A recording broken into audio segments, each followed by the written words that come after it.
আমার বাসায় 7 দিন কিভাবে কাটালাম আর কি কি করলাম চলো তোমাদের সাথে শেয়ার করি। আমাদের বাসা চেঞ্জ করবে, এই জন্য আমি গিয়েছিলাম।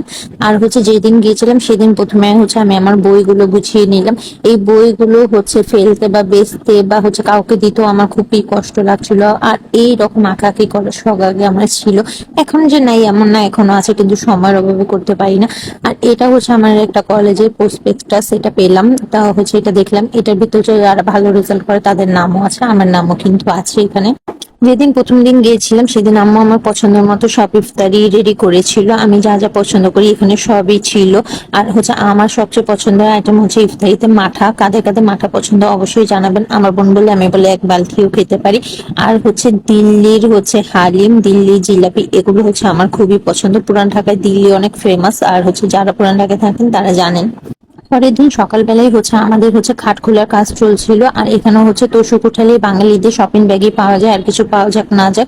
আর এই তো পরে খাট গুছানো শেষ করে আমরা কাঁচের জিনিসগুলো গুছিয়েছিলাম শোকেসে। আর আমার আম্মুর এত কাঁচের জিনিস, একটা শোরুম দেওয়া যাবে মনে হয়, এত কাঁচের জিনিস কিভাবে নিবো আমরা বুঝতেছিলামই না। তারপর কাজটা শেষ করে বিকাল বেলা আমরা শপিং এ গিয়েছিলাম আমার ফ্রেন্ডের সাথে। আর তারপর ইফতারিতে আমরা এই সাব স্যান্ডউইচটা খেয়েছিলাম, এটা ওয়ারির বেস্ট একটা সাব স্যান্ডউইচ।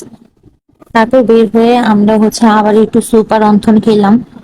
ফাইনালি 1 তারিখে আমরা আমাদের নতুন বাসায় শিফট করি। আর নতুন বাসায় শিফট করার পর 2 দিন কিভাবে কি গুছাবো এগুলো ডিসাইড করতে করতে চলে গিয়েছিল।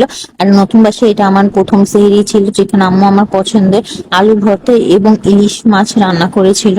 পরের দিন ইফতারিতে আমি নুডলস রান্না করেছিলাম। এই নুডলসটা খেতে খুবই মজা, আর এটা রান্না করতেও কিন্তু অনেক কিছু লাগে না, শুধু ডিম দিয়ে রান্না করলে খুবই মজা হয়।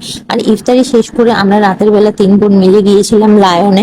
আর লায়নে সব জিনিসের না অনেক দাম, আমার মনে হয় না বসুন্ধরা তো এত দাম। আমি জানি না কার কার কাছে এমন মনে হয়, কারো কাছে এমন মনে হলে অবশ্যই আমাকে জানাবেন। আর সেদিনে চাটটা না খুবই সুন্দর ছিল।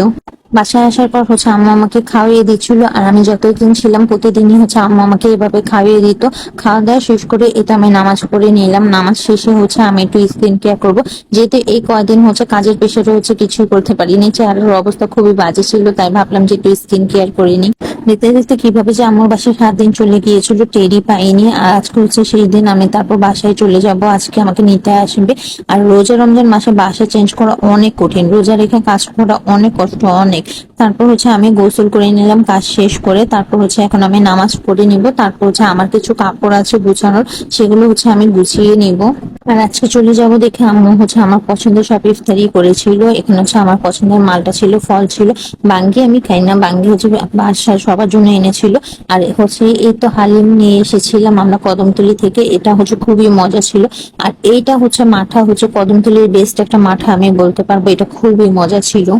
তারপর এই তো আমাকে নিতে চলে আসছে। তারপর আমরা দুজন মিলে খাওয়া দাওয়া শেষ করলাম। আর এখানে আম্মু ছোট আলু দিয়ে তেহারি রান্না করেছিল, এটা খুবই মজা হয়েছিল, একদম দোকানের স্বাদের মতো হয়েছে। খাওয়া দাওয়া শেষ করে আমরা বাসার উদ্দেশ্যে রওনা দিয়ে দিলাম। আর এই তো ফাইনালি টানা 7 দিন পর আমি আমার রুমে।